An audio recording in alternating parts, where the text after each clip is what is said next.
Ooh, welcome back to another episode of Beyond the Bank Phillies podcast off-season edition. I am your host, Pete, along with my co-host, Henry. What is up, my guy?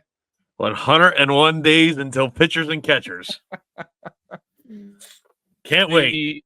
Listen, we needed that a couple weeks break to, kind of like get ourselves together, watch the rest of the postseason, watch these other teams play well. And now we're kind of in the until next year and kind of hoping for a successful offseason for this team. Yeah. We have a couple of moves that we each have that I think will benefit the team. But yeah, I mean, I'm just ready to get it going on the offseason. I'm ready for action. That's what I'll say. I need something to happen. I need Dombrowski and them to lock in and stuff like that, because it's just like, after seeing their end of the season, press conference, stuff like that, I didn't really feel that great. Like, it was, I know it happened a couple weeks back, whatever. Some people have kind of moved past it, but I don't know. It's just like I said, it could have been all smokescreen for all we know. Not saying much and whatnot. And people having the assumption of, okay, well, we're just going to run it back again, I guess. But I don't know. I really don't believe that. I definitely think there'll be some moves that will be made, and whatnot. But yeah, we'll get more into it in our second segment. And then, we'll also get into the comment engagements and whatnot. People throw some stuff in the chat, and I'll remind everybody again in a couple minutes or so as we get more people to join. But yeah, so I guess we'll start off with, the World Series ended on Wednesday. The Los Angeles Dodgers won the World Series. Congrats to them and their fans, I guess. I mean, listen, tip the cap. They were the better team the whole postseason and the whole year, and it showed. But yeah, it was an entertaining World Series, to say the least. I mean, a lot of people wanted to see it go 6 games and 7 games, stuff like that. Excuse me. I know our prediction, we said Dodgers in 6. But yeah, it was a pretty entertaining one, I would say. The Yankees lose. That's all I have to say. That was a tough watch, man. It was. I mean, it was a hate watch for us. I mean, for me in general. Yeah. I mean, it was. Yeah, it was. Whatever. But I'm just glad that's over. I won't be able to. Yeah. It was a rough one. I didn't watch any of the NLCS. I didn't watch anything. Well, I watched a little bit of it. Watch the Mets. No, I couldn't do it. well, I had a feeling the Mets were going to lose, but that's why. Me too. But I was. If I ended up watching, they would have won. So that's why I didn't, and I would have been miserable. Yeah. No, that was. We were really hoping that was not going to happen. It didn't. Yeah. But yeah, I mean, listen, like I said, we won't get too much into it, but we just want to, go back and some thoughts over the series and whatnot. But yeah, I feel like overall, it was a competitive series, I guess, kind of for some games. I mean, game 1 was good. Game 5 ended up being good. Game 1 and 5 were instant classic. Yeah, they were instant classic, and then game 2 was kind of like it didn't feel like a 4-1 series. It didn't. No. And I feel like it was the same way with the ALCS with the Yankees and Guardians. The same way. Yeah, for sure. At least to me, it felt a lot closer than it actually was.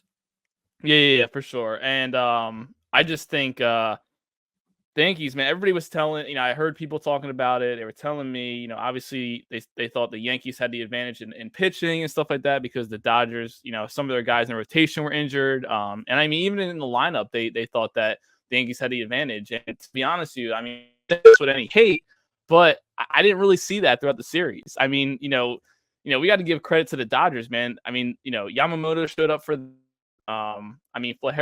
Flaherty, he showed up a little bit in game 1 and then, got roughed a little bit. And then game 5, he didn't show anything. But, and I mean, Walker Buehler, I mean, they showed up pretty well for the Dodgers. And I mean, the Yankees had to get at least one win from the Garrett Cole. Like, I mean, at least one of the games that he pitched, they needed one win from that, and they couldn't get it done in both of them. And I think that really, game 1 really set the tone for the rest of the series. And I mean, who knows what happens if the Yankees would have won game 1?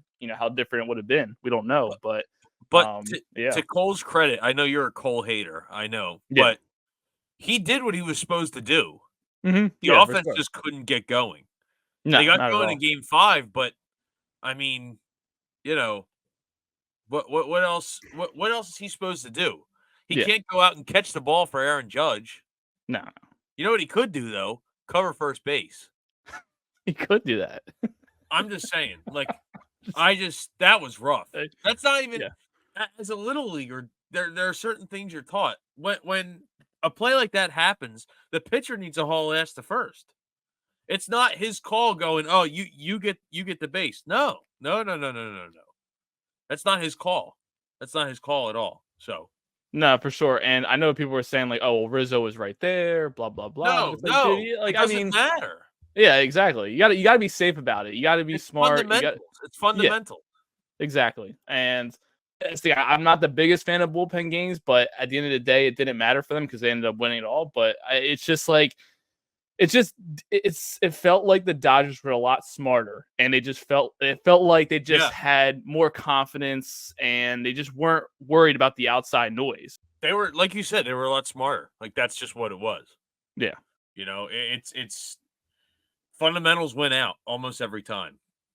for sure. And Yeah, one thing to kind of tie it back to the Phillies here, because I'm sick of talking about these guys.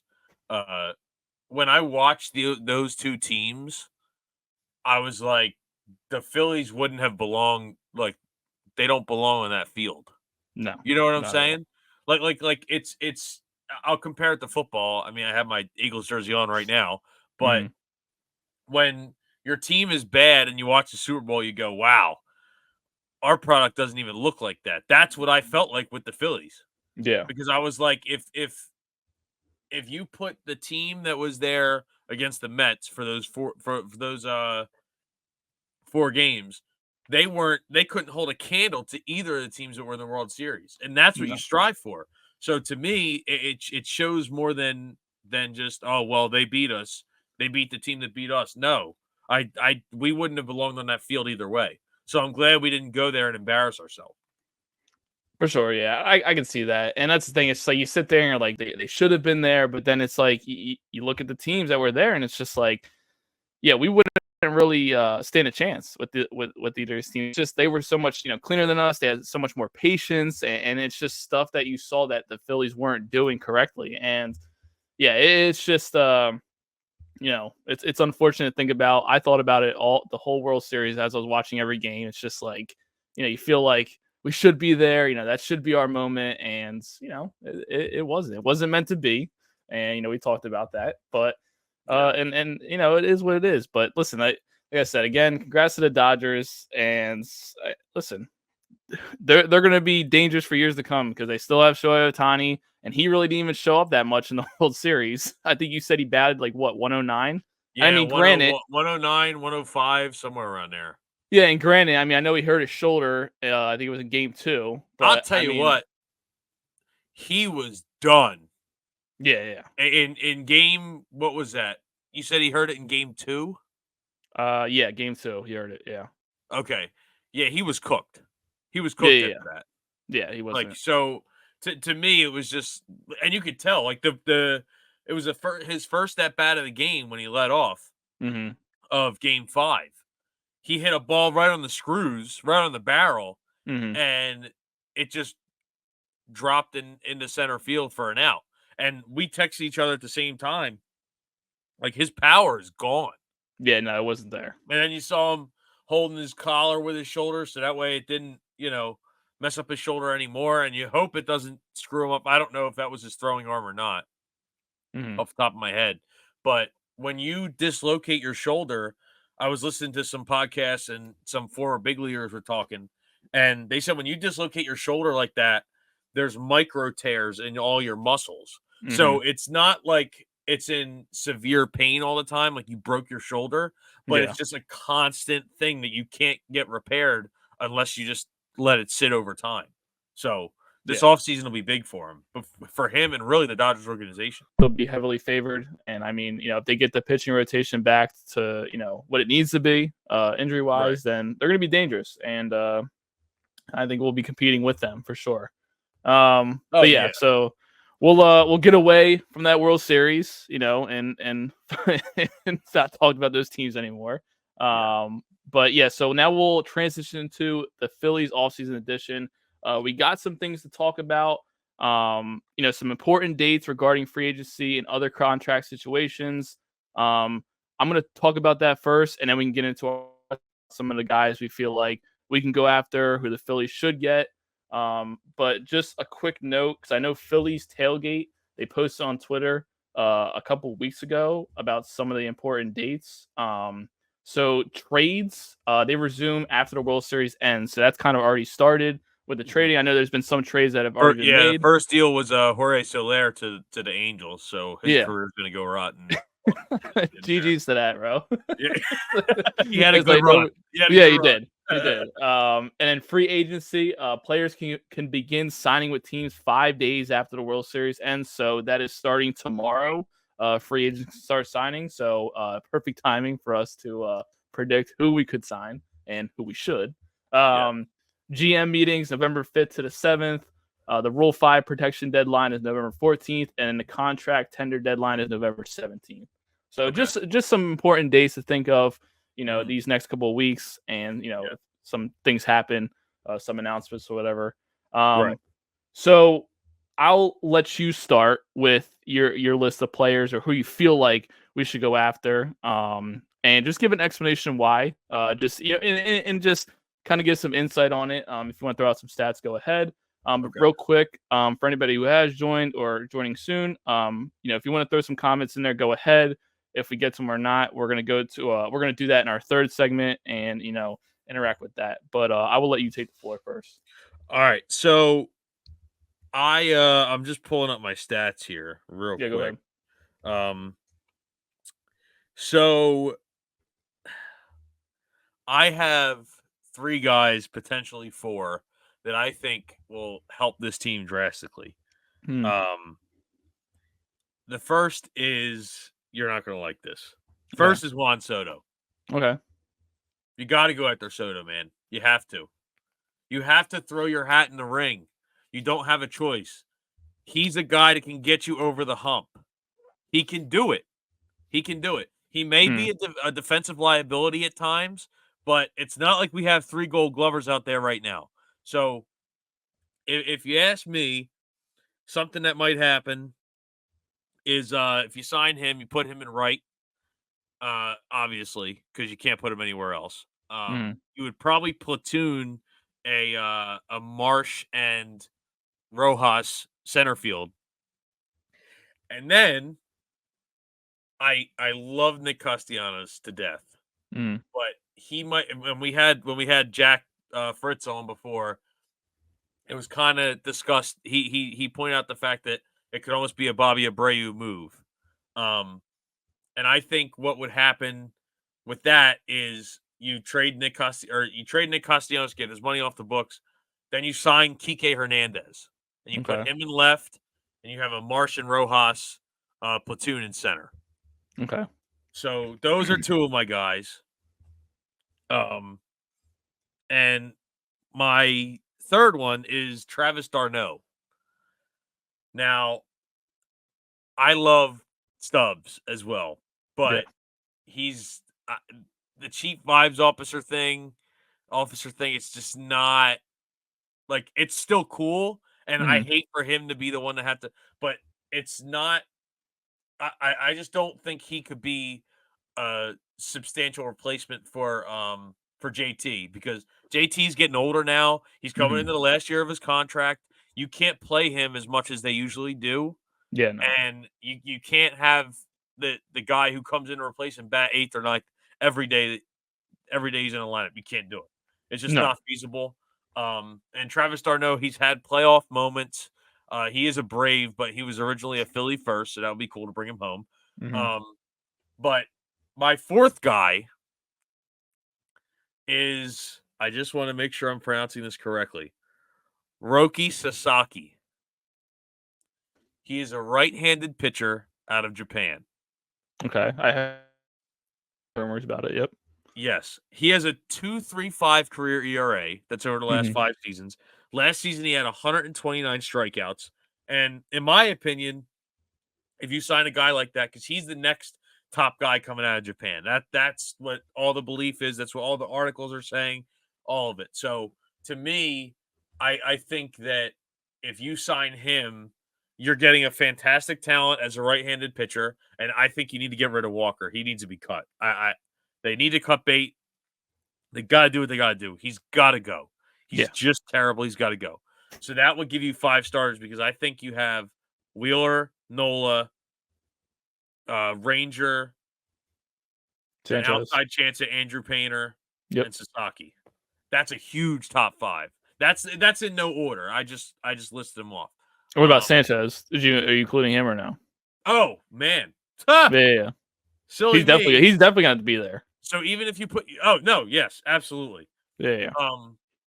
If you move, if you keep Andrew Painter down another year because of his injuries, and now he's pitching in the fall league, which by the way he is killing it. Oh yeah. And he's working on a new pitch already, which is awesome. You would have to put Sanchez in there. And I think it might come down to a thing where they have a 6-man rotation. Yeah. I mean, I could possibly be a situation we see ourselves in, and not just throwing away games every 5th start. That would be nice next year. Yeah. But yeah, no, I out of the playoffs, but who's counting? Yeah, exactly. And listen, I don't mind your list. Obviously you said I wouldn't like the first one with Soto. And listen, here's the thing. I understand with Soto. I get it. He's a great player. He works, the plate nice, whatever, blah, blah, blah. I get it. But like I said, I know you said it, terrible defensively, not great. I don't know if I want to deal with that. And let's be honest. I know you said we don't have Gold Gloves in the outfield, but Castellanos has done a really good job last couple of years of locking down right field. So, he has, listen, but I know. And the other thing is too, it's like the whole contract situation. Like we're really putting a lot of money out there again for another player, and it's just that's my thing too. This was my proposed contract for him. You're gonna spaz when you hear this. $600 million for 12 years. Yeah, that's $50 million per. Yeah, it's a lot. But it's only $8 million, and the highest paid player it will be next year as of right now, which is Zach Wheeler. Is he really going to fix his team? Yeah, I think so. Is he though? Yeah, I think so. Because go ahead. The last 3 years, we've had this problem with plate discipline, and they chase. If you made a documentary about this team, that's what it would be called, the chase. Everybody chases.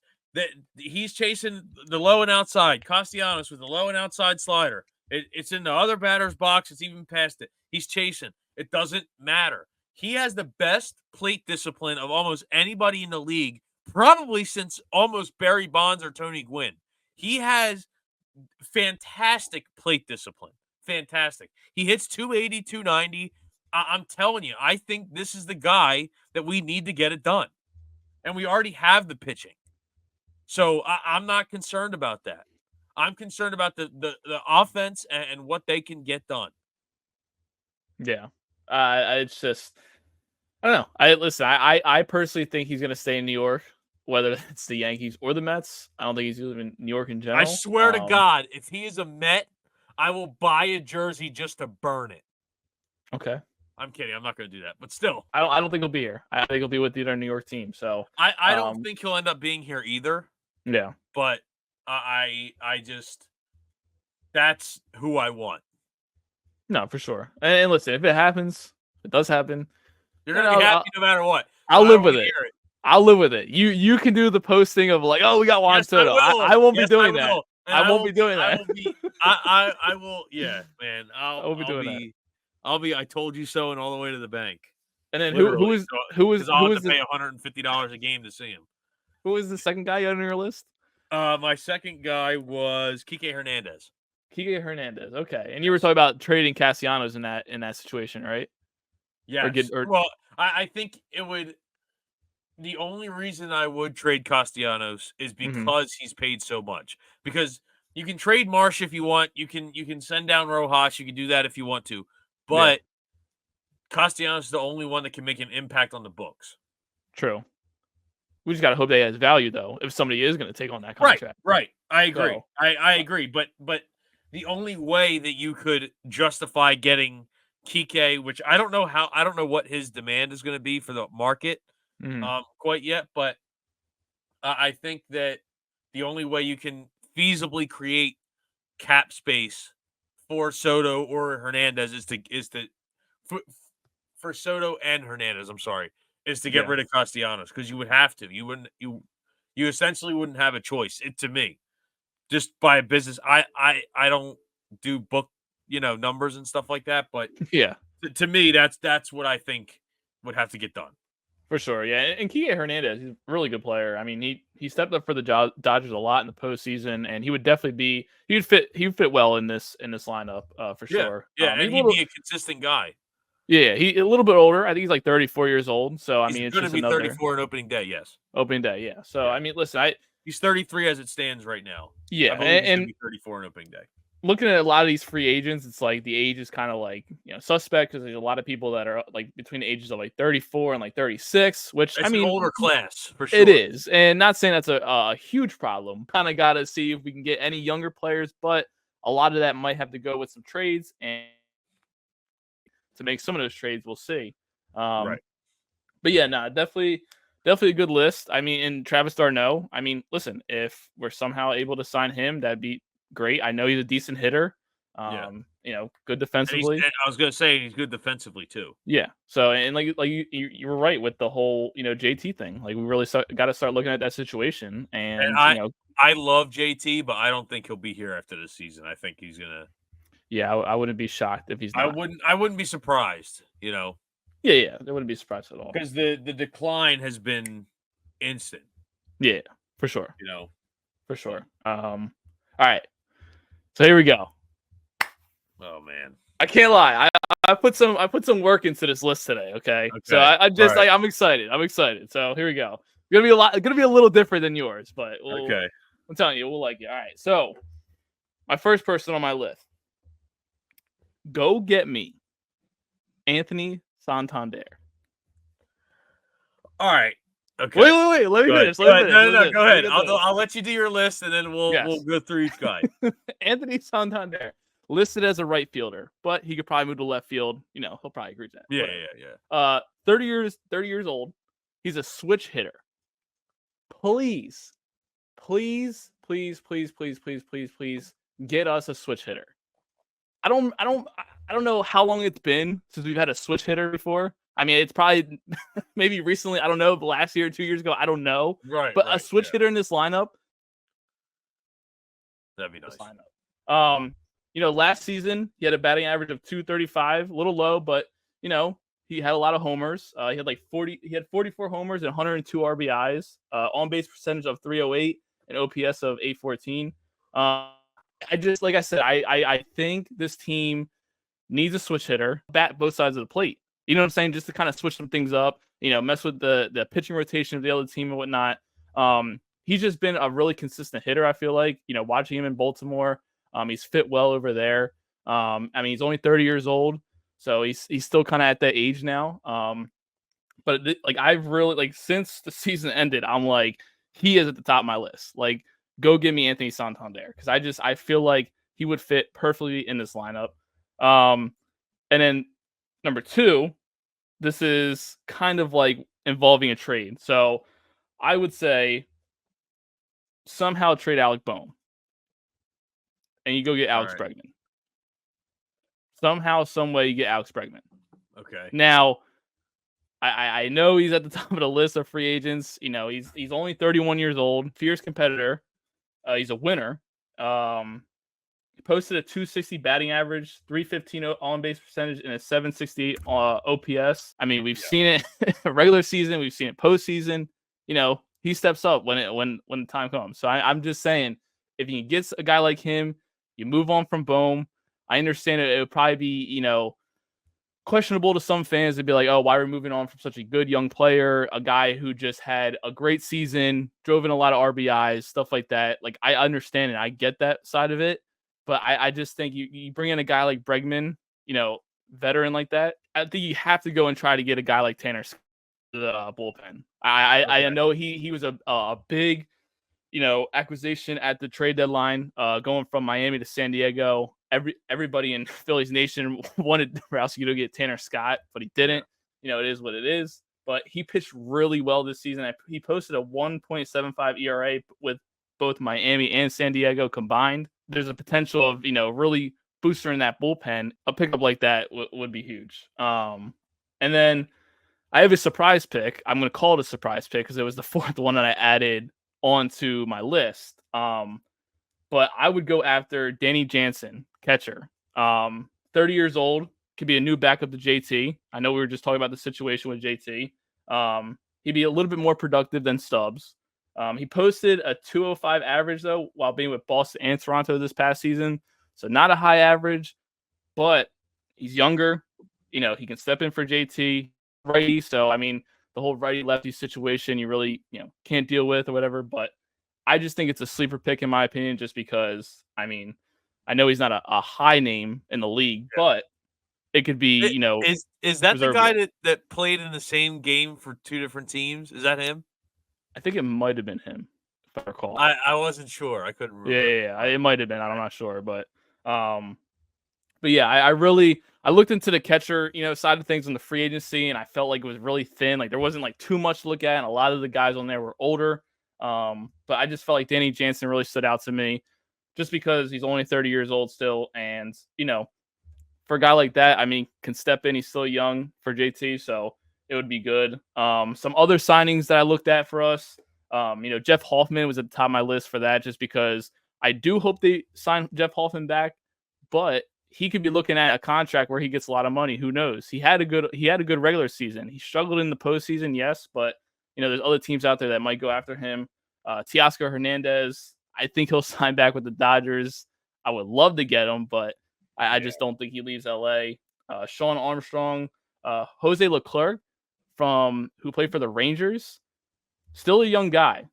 He pitched pretty well for them in the 2023 postseason, and he struggled a little bit this past year, but young guy for the bullpen would be nice. Ha-Seong Kim, good utility player. So I just saw that he opted out of his option, I believe.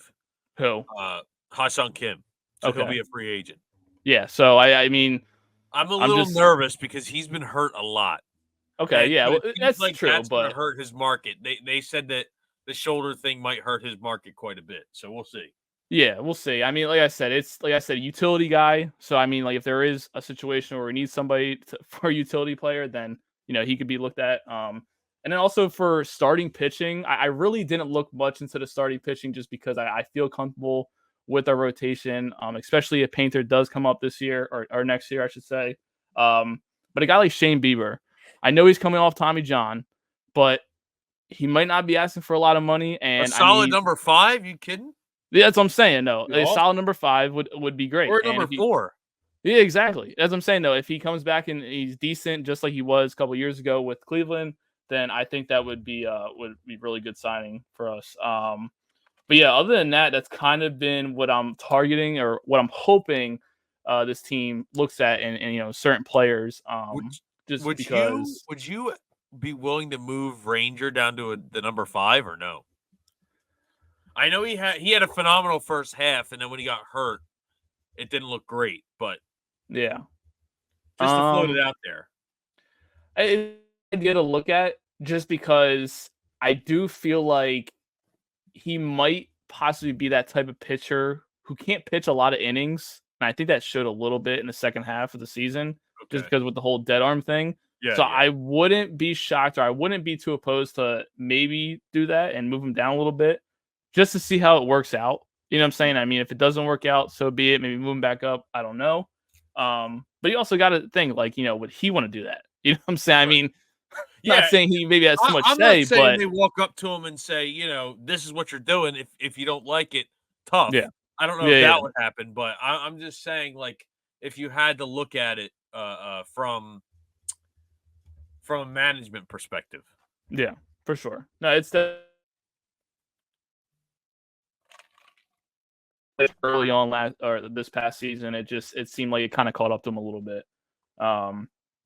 But so real quick, before I stop talking, but I did a little prediction with the lineup because I said, listen, if we do go after people like Santander and then we get a guy like Bregman, I kind of did a little prediction lineup. So I'm going to read it out to you and then you tell me this how you makes me feel. nervous. Yeah, Okay. this is we good. We good. All right, ready?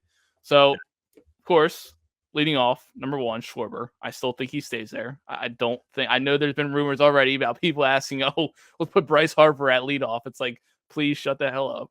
I mean, we're not doing that. I'm not putting Harper at the top of the lineup. Yeah. Bregman at 2, Harper 3, Turner 4, Santander 5, Castellanos 6, Bryson Stott 7, JT 8th, and then Rojas 9. Because I do think they'll keep Rojas around, assuming they do, which I think they will. Okay. Can I react to that? Go ahead. What the hell is Turner doing in the cleanup spot? I mean, why is Santander not there? Because you have Santander after him, you move him down a little bit in the lineup with Castellanos right behind him. I don't know, man. Because then you got that switch hitter right in the middle of the lineup. Right in the middle of the lineup.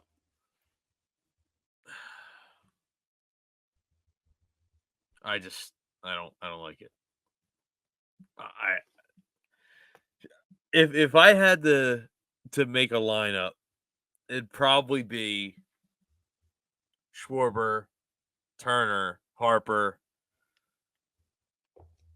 probably Santander,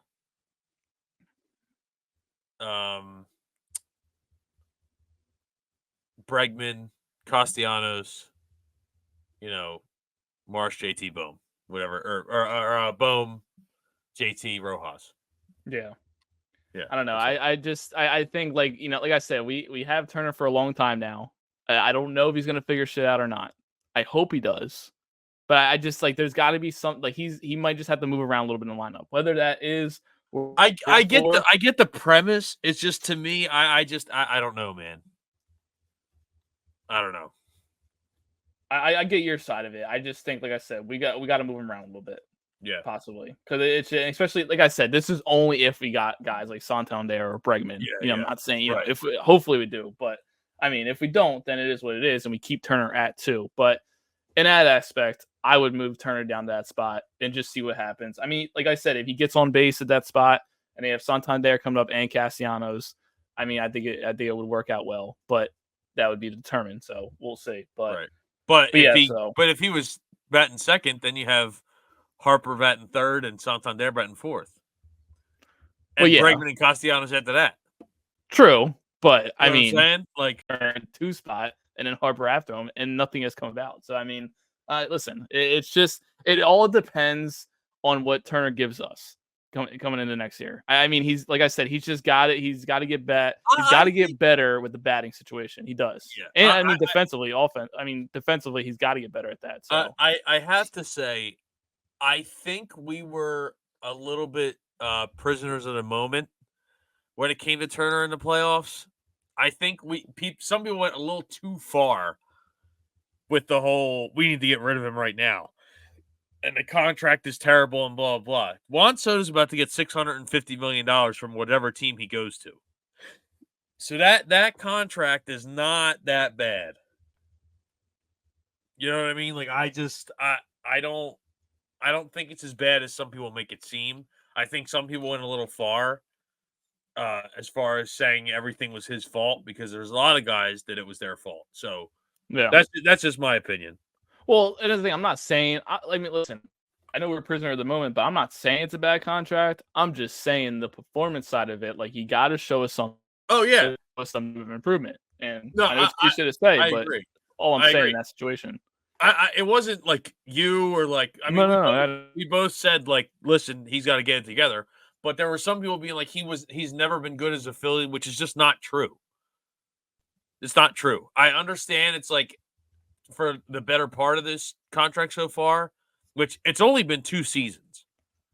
True. Like, you know what I mean? Like it's been 324 games. The fact that I just did that math in my head is wild. But nonetheless, 324 games. Like he has 9 more seasons to go. This isn't,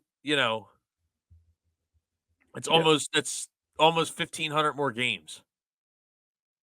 I'm all right. I'm good. I'm gonna lay off for a little bit. You know what I mean? Like I get it. we have to embrace him because he's gonna be here. You can't Yeah. trade a guy that's on that kind of contract. It's that Yeah. simple. True. Feel comfortable knowing that Dombrowski is going to try to at least go after one of these guys, even the high end guys. A guy like Tanner Scott. Like I just think like that really is going to boost the bullpen by a lot. So I almost had him on my list. I think you got to let Estevez walk, only Well, because yeah, for sure. he's already a free agent. Yeah. No, I don't think we're going to get him. So I don't think he's going to come back. He was cool while he was here. It was a lot of hard contact, things like that, but I just don't think it was what people thought it would be, and we just kind of got to let that go. Yeah, kind of cut your loss there. And let's be honest, Al Gadari or Al Gahari or however you pronounce his name, I always mispronounce it. Yeah. Him and Klassen really have not been what they were for us.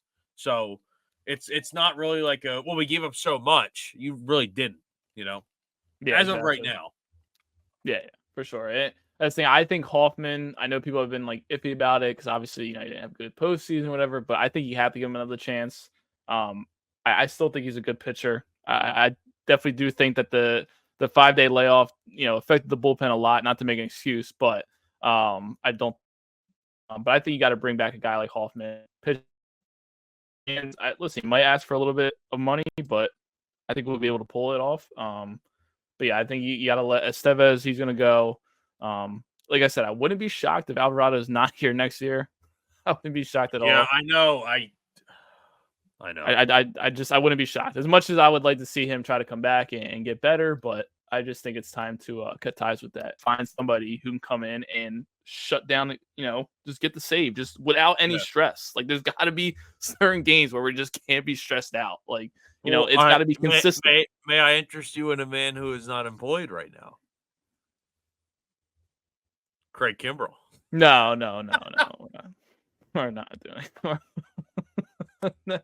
I'm very shocked that you said his name. I'm very shocked that you brought that up. We're not doing the Kimbrell experience. I'm not. Yeah, no, we're not. I'm fine. He can stay unemployed. As we look ahead to the 2025 season, make sure you're prepared with new Phillies sports gear. Go to website phillygoat.com to get new Phillies sports merch and use the code BTVPod for 10% off your next order. Beyond the Bank is proud to be an affiliate with Philly Goat. As always, go Phils. Yep. I was able to put a Philly shirt on once again because I was for a couple of weeks there. I didn't wear any Philly stuff. I didn't wear a hat. I tried not to, and I like this hat too much, so I just been wearing it like all the time. Yeah, like a couple of days after we lost, like people like Philly stuff on, and I'm like, where are your parents? Like, where is what's the decision making going on here? We just lost to the Mets and the NLDS, and you walk out with a Philly shirt on. Stop. To me, the way that this one happened, I got over it quicker than I thought it. Like, I'm not over it, but I'm not like as distraught as I was last year. Yeah, well, no, not as bad as last year, but it was still kind of like nothing will ever top that. No, it won't. But yeah, I just don't understand the decision making sometimes with people. I'm just like, you got to read the room, man. Yeah, they're just like, let's just thank the guys for having a good. No, props to you that you can do that, but I can't do it. Like I said, I know I'm like probably one of like the few Phillies fans out here that just don't want to get Soto, but like it's like, dude. I don't know. I'm skeptical about it, the whole thing. Like, I feel like we're back to the same situation last offseason with the whole, like, going after Yamamoto and all this other stuff. And not saying I'm comparing Yamamoto to Juan Soto, two different positions. No. But I just feel like we're in that situation again, and I don't, false hope. Where you're like, we're going to get one big guy in this. Yeah, exactly. And then we signed with Merrifield. Exactly. It's like just like false hope all over again. And I just, you listen to guys like, my goodness, the guys on WIP. I mean, they're awesome, do the job well, but they were just going a little over the top of like, I what would wasn't you listening the day that you said that there was some Soto propaganda. Juan Soto, I'll name my child Juan, or all this other stuff. It's like, dude, like, what are we doing? Like, just for this one guy, this is what we're talking about. Like Man. I mean, that's where people are doing it for Bryce. well, okay, yes, I know that, but it's just, I don't know, man. I just, What was Fritz's thing? Sacrifice for Soto? no, well, no, not so much sacrifice, but he did say like he would No, name. he tweeted something like, "Now it starts to sacrifice for Soto." That's the tagline. Yeah, Harperland. other priorities. Yeah. I mean, listen, like I said, I know we'll be in the running for it. I know Right. there'll be rumors, whatever, but I just, like I said, I don't think he leaves New York. I really don't. I don't think so either. I think he'll be in New York in some capacity. I don't see him leaving. Yeah. You know the other, he can say whatever he wants about whoever gives him the most money, or people can say that whatever they want. He's not going to go to like the friggin' Rockies or something. You know what I mean? Yeah, like, no. Because theoretically, any one of these owners could pay him. Every one of them's rich, but yeah, he's not going to go to the Las Vegas A's. It's not going to happen. I seen somebody said like the Pirates or something. Like people were talking about. Like, I'm like, whoa. I said, if he went to the Pirates, that'd imagine? No, I can't imagine it because that'd be ridiculous. It would never happen. No, it wouldn't. But that's my point. Like that guy could pay him, but he's not going to. The other thing that I keep like not think. Oh, I guess I haven't thought about really, and you brought it up earlier. But like, if he becomes a Met, and it's like now we got to play him like a lot. We got to play him and Mark Vientos for the next 15 years. He's gonna kill us. Oh my gosh! And anyway, I already hate Mark Vientos, by the way. And I'm gonna like almost vomit when I say this, but somebody brought up to me about like signing or going after Pete Alonso. No. I saw him on the list of free agents. No, absolutely not. No. I was gonna bring it up as a joke. No, I couldn't even bring myself to do it. I had my notes app open and I was like, I can't even type this. No, absolutely not. I went nowhere near this ballpark. Dude. Move on. I agree. I can't. Listen, we're doing just fine with Bryce Harper. I'm okay with that. We're good on the Pete Alonso thing. You stay over there. Go to the Diamondbacks or something. I don't know. Yeah, go rot in the desert. It's so ridiculous. Would you want Jock Peterson or no? I saw his name floated around quite a bit. I guess it couldn't hurt for a guy like him, but I don't know. I don't think he has the average for me. I was gonna say I just think it's kind of like it's kind of past that now with him. You're replacing a guy.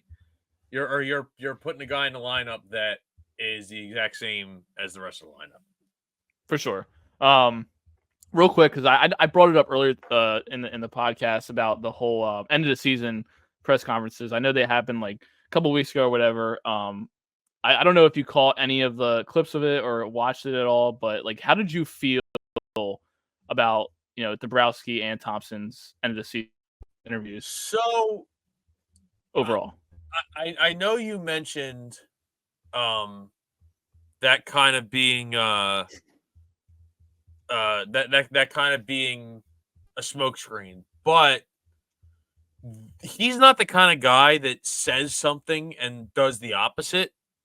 Like he's a pretty, straight to the chase guy, like cut to the chase guy. I don't think he doesn't. They left it open for not stopping on getting another star. They want another star, whatever. They said they're good on their star power, which I mean they are, but their stars don't perform. That's the issue. Yeah. I don't see it. He's something about that press conference really didn't sit well with me, and I don't know why necessarily, but it didn't go well. And I mean, I'm guessing you probably are, but are you okay with Thompson getting the extension and the whole like coaching staff? I'm fine with Thompson getting the extension. I'm not fine with Kevin Long not getting an extension. Yeah, because the only reason I have to believe. Thank you for reminding me because I completely forgot about that. No, you're good. I just how the only reason that Kevin Long should get some sort of extension or be brought back is to get Soto. Yeah. And if you don't get Soto, maybe sense. it's We mutually agreed to part ways. Give him the boot. Dude, that's not a good decision. No, not at all. Not Like, at all. I don't get it. I don't get it. He has a relationship with guys on the team. I get it. But this whole, let's build this clubhouse culture and everybody's friends and everybody's cool. And we have Bryce Harper's friends everywhere. And we have his best buddies. I want a trophy. I don't want anybody to hang out with their best friends. I want a trophy. Exactly. That's the thing. It's just like you got to make a decision now. Like, do you want to play your friends or do you want to win championships? Well, guess what?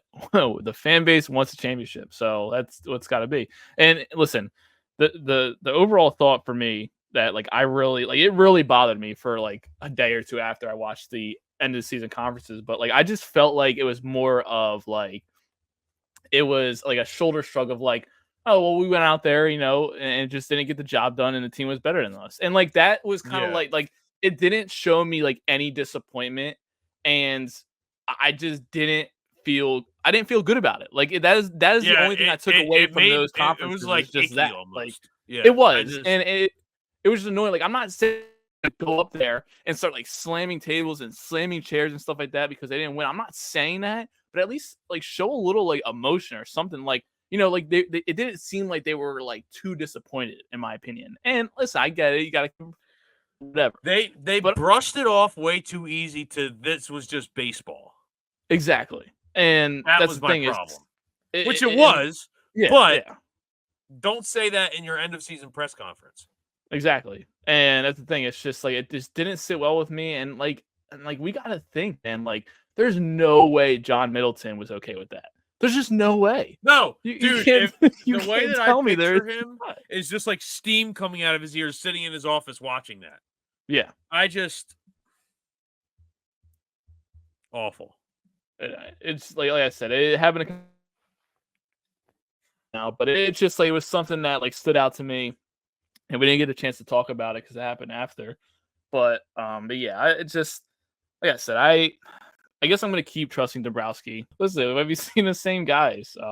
I don't know, man. I don't know. But hey, listen, let's not. We won't dim the mood though. We're still healing, but we're there pretty much to the point where it's like, okay, let's get this off season. We're starting now. We're in it. It's official, and the only way we can go is up now and getting ready for the 2025 season, man. And like you said, you made the countdown already until pitchers and catchers report and 101 days. Yep.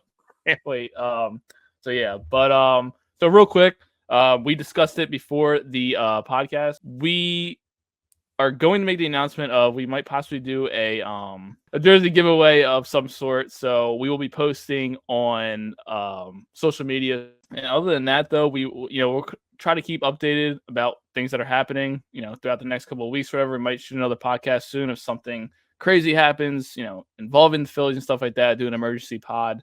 But for the most part, we'll stay updated on social media, and then hopefully shoot another podcast soon. If we decide to, we'll talk about it. Totally. So, but yeah, make sure to if you haven't already, keep updated with the social media stuff. Subscribe on YouTube. Hit the download buttons. Any recent episodes from this past season or whatever. Just keep stay updated. So, you got anything else? No. I think I'm good. All right. Go Phils. Go Phils. We out of here.